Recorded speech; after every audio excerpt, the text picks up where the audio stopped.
going on, everybody? Welcome back to the channel. We just finished up this project and I want to show you a full tour, and in particular point out 6 design details that we did here that really set it apart and you can incorporate in your project. So let's go.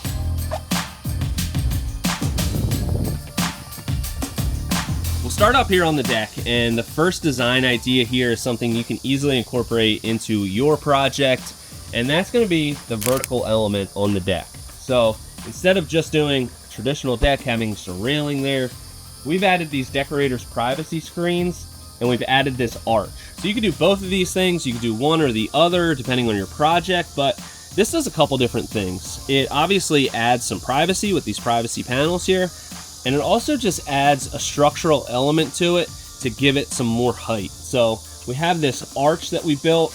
The privacy screens are in between that. We wrap this all with the decorator's tundra so it matches the deck, and added functionality, it gives us the opportunity to hang a shade sail. So a shade sail is a really inexpensive way to add some shade. It's a cool look to it and super functional. So number one, vertical element. Incorporate it into your builds, take it to the next level. The next design idea, number 2 here, is your decking design. So here, we did this really cool element of just having the boards change direction in this middle section and go on a diagonal. And it not only adds a visual interest, but it pulls you out towards the patio. So really cool little easy thing that you can do. We also decided to use 2 different size boards. We have 7 1/4, 5 1/2, 7 1/4, 5 1/2, alternating pattern. And again, that's a really easy way to add some interest. It's not really any extra work, but it adds a really cool impact, and it's not something that you see every day. Another really simple thing that you can do with the decking is add an accent color here. So we've got a double border, we've got the 7 1/4 inch Costa, and then we've got a 3 1/2 Tundra. So it's just a little bit of the accent color. If you notice, it matches with our vertical element on our privacy screen detail. And then we repeat this pattern down the stairs. So it just has a really cohesive look, and it adds a nice element. It's something that you might not see every day. It's easy to do, and it has big impact. So really take your time with the decking design and think, what can you do that's a little bit unorthodox or new or something that you don't see every day? Because that's an easy way to make a big impact.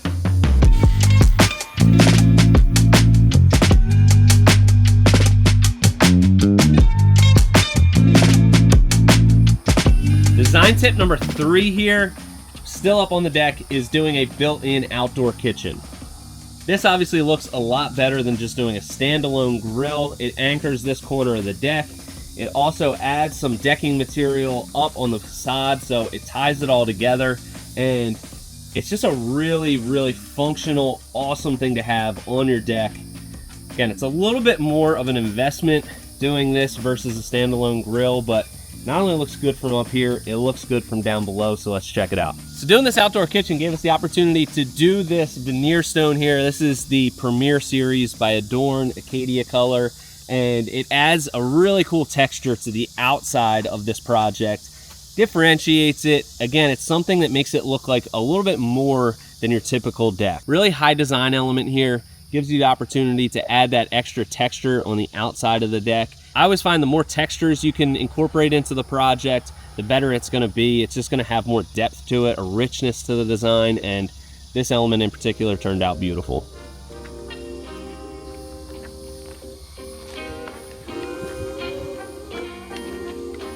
Design tip number 4 here is our patio design. So we've got about a 500 square foot patio here, and this is an opportunity to really get creative and add some interest. So instead of just doing one pattern across the whole thing, which I see a lot of, we'll see people try to dress it up by just doing a single border around it, and yeah, that's fine, but this is an opportunity where you can really get creative. You can incorporate multiple different materials and styles and colors, and it just makes the whole thing pop. So let's walk through the patio design here. We've got all Nico-Lock products. We've got the Alpine Contemporary 3-piece pattern in Granite City. And on top of that, we've done 2 things. We've done a triple border around the outside, and that is Old Vienna in Raven. We've got the Montauk in Granite City, and then another row of that Old Vienna Raven. The idea behind this other section that we're standing on right now is kind of twofold. Obviously, it adds a really cool visual interest, but it also designates this walkway space. So this is a space that you're not going to put any furniture anyway because it's in front of the stairs. It's an access point to and from the patio. So you really want to designate that, and it's a good opportunity to use a different product. And here we've used the mosaic paver, again in Granite City. So we're all in the same color palette here, but it just adds such a cool visual element to it, delineates the spaces and makes it pop by adding just an extra material in here. Wasn't a whole lot of extra work, just a little bit more planning on the design side, and it turned out amazing.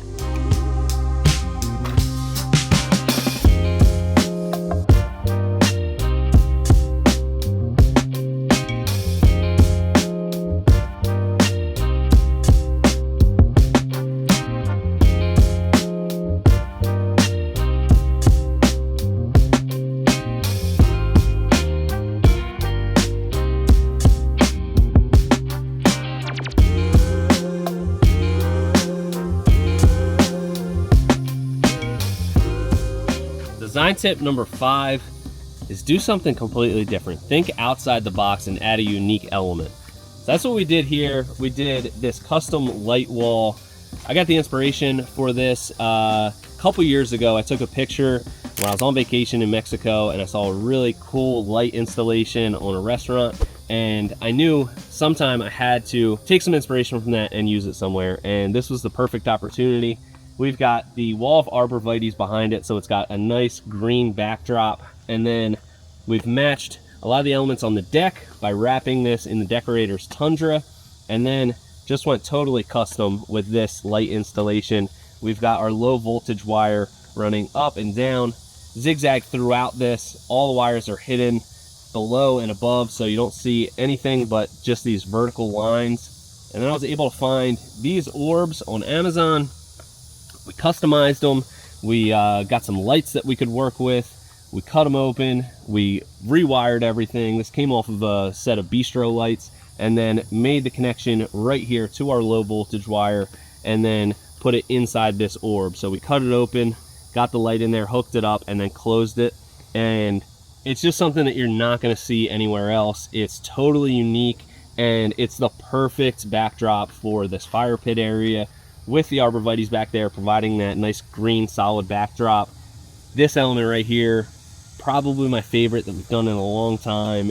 Just super unique. I'm really proud of it, and it turned out awesome. Last but certainly not least, we've got design tip number 6, and that's the finishing touches, the landscaping and the lighting on this project. So let's walk you through what we did for the landscaping, all the lighting, and this is just the icing on the cake to an awesome project.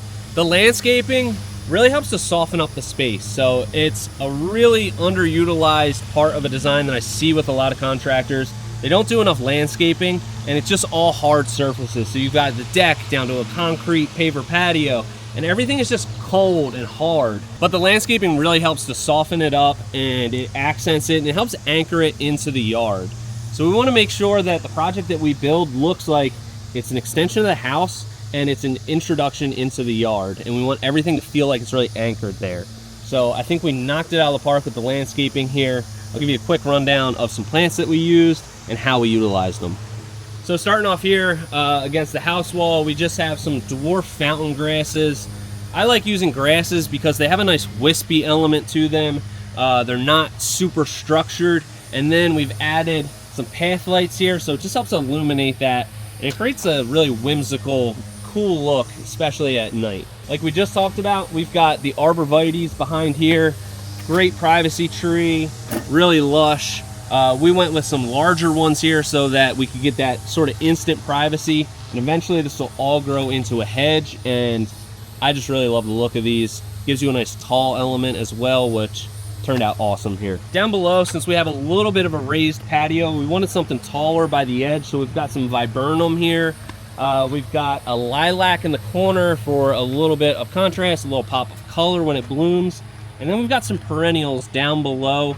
Because we're out in the woods, we wanted something a little bit less structured.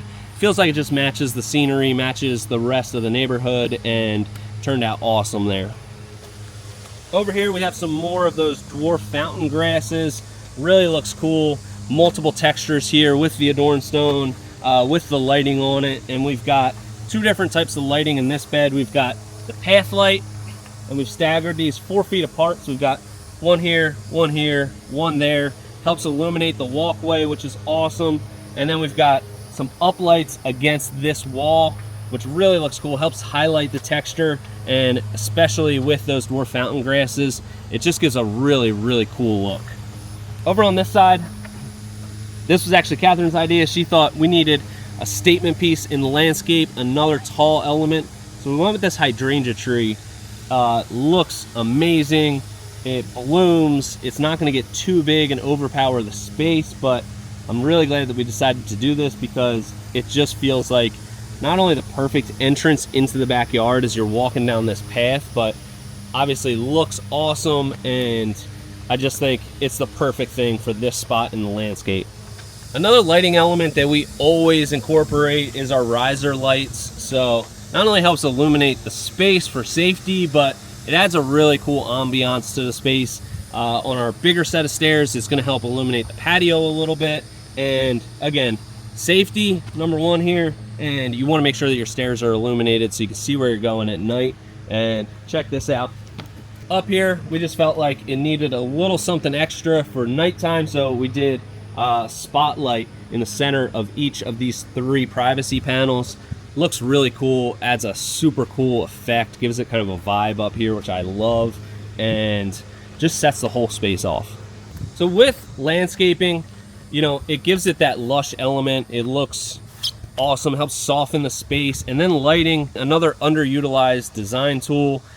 Think about when you're going to be using your patio and your outdoor space, a lot of time it's going to be in the evening or at nighttime when you're entertaining. So lighting, super critical, and it can make or break a whole project, both visually and functionally. So we added some more lighting out by our path here. We've got some up lighting on these grasses.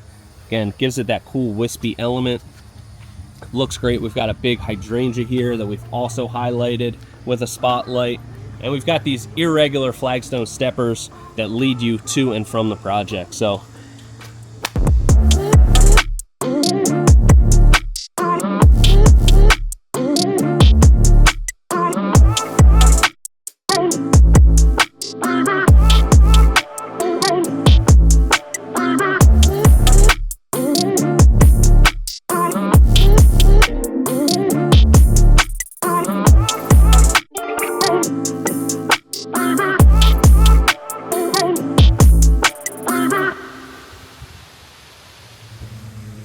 So to summarize here, our 6 design tips that we got for you is, number 1, add a vertical element to your deck or patio space. It's just going to add another dimension to the whole project. You can add some privacy with it or a shade sail, so it's also super functional. Number 2, your decking design, get creative with it. You're going to have to buy the boards one way or another, so just by changing the direction, you can add a really cool interest, and with accent colors, it's really going to set it off. Give you another dimension to your color palette, which I love. Number 3, we've got the outdoor kitchen. When it's barbecue time, it's going to be the centerpiece of the whole project. That's where all the action's going to be happening. So if you can build it in, it not only gives it a lot more function, but it looks awesome. It's a cool visual element. You can do another texture on the outside wall like we did with the adorned stone. So it's just another way to elevate the whole design of the project. Number 4, the patio design. Again, you're going to have to buy the same amount of pavers either way. Buy a couple different products so that you can mix and match and create a really unique functional design. We've incorporated a couple different products here, and it adds that visual element, but with the walkway effect that we've created around the steps and leading to and from the project, it just adds another functionality element as well. Number 5, think outside the box with a custom feature. Here we did this light wall, turned out awesome. But just try to think of something unique. Doesn't have to be overly complicated, that you just might not see every day. It's going to be an attention grabber on your project, and it's going to be the thing that people talk about because they might not have ever seen it before. So try to get creative as much as you can and just incorporate something a little bit different. Number 6, landscaping and lighting. That is the finishing touches on the project. It really sets it off. The landscaping is going to soften everything up. It's going to make it feel like this outdoor space is anchored into your backyard, and it's going to create a good transition from house to landscape and yard. So definitely don't forget or skimp on your landscaping. And with that, the lighting, it accents all your landscaping, and it's gonna create so much more functionality, because most of the time you're using this space, it's gonna be evening or nighttime, and you wanna make sure it's illuminated for safety and the quintessential vibe factor. Lighting is definitely gonna add that, so don't forget it. Hopefully these tips helped you and you enjoyed this project. This is definitely one of my favorites that we've done. I just love how everything came together. So make sure you hit subscribe. We're doing projects like this all the time. You can get some more tips and some instructional on how to build it. So make sure you hit subscribe, stay tuned, and until next time, this has been Premier Outdoor Living.